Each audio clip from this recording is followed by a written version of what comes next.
Production ഒരു lime tea. ഇതെങ്ങനെയാണ് ഈ സെറ്റപ്പ്? ഞാൻ ഡയറക്ടറിനെ കണ്ട നേരക്കാണെങ്കിൽ മര്യാദയ്ക്ക് ഒരു മുണ്ട് പോലും ഇല്ല. പക്ഷെ ഒരു സമാധാനമുണ്ട്, വൈകുന്നേരം 6 മണി വരെയുള്ള ഷൂട്ട്. അതെന്താണെന്ന് അറിയാമോ? ആ ക്യാമറമാൻ അന്തിക്കൂടാണ് 6 മണിക്കേട്ട കണ്ടുകൂടാതെ ഈ വെളുക്കിട്ട് ഓടിച്ചത്. സ്ക്രിപ്റ്റ്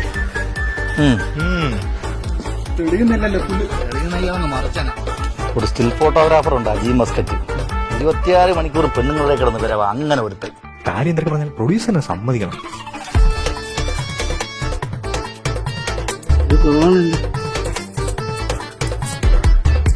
പിന്നെ അല്ലെങ്കിൽ നമ്മളെ വെച്ച് പടം ചെയ്യും കൊണ്ടടുത്ത് കിടക്കണുണ്ട്.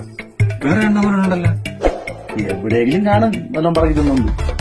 മോളെ എന്താ ഇതൊക്കെ ഇവരൊക്കെ ഏകദേശം എല്ലാരും ഇനി ഒരുത്തനും കൂടെ ഉണ്ടല്ലോ.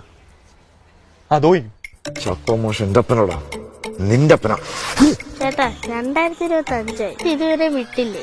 പക്ഷെ ഒരു താരജാട ഇല്ലാത്ത നായിക കേട്ടോ, ഭയങ്കര ഡൗൺ ടു എർത്ത്. അതിന് നായിക എന്നുള്ളൊരു ബോധമൊന്നുമില്ല. അതിന് ബോധമേ ഇല്ല. കാര്യം എന്താ പറഞ്ഞാലും നമുക്ക് ഈ ചൂടത്തിരിക്കാനേ ക്യാരവാനൊക്കെ തന്നില്ലേ? അത് തന്നു. ഒരു ക്യാരവാനും അതിനകത്ത് 88 പേര്. പടത്തിന്റെ പേര് സൂപ്പർ അല്ലേ? എന്റെ അമ്മൂമ്മയുടെ പേര് എന്താ? വത്സല. ഛേ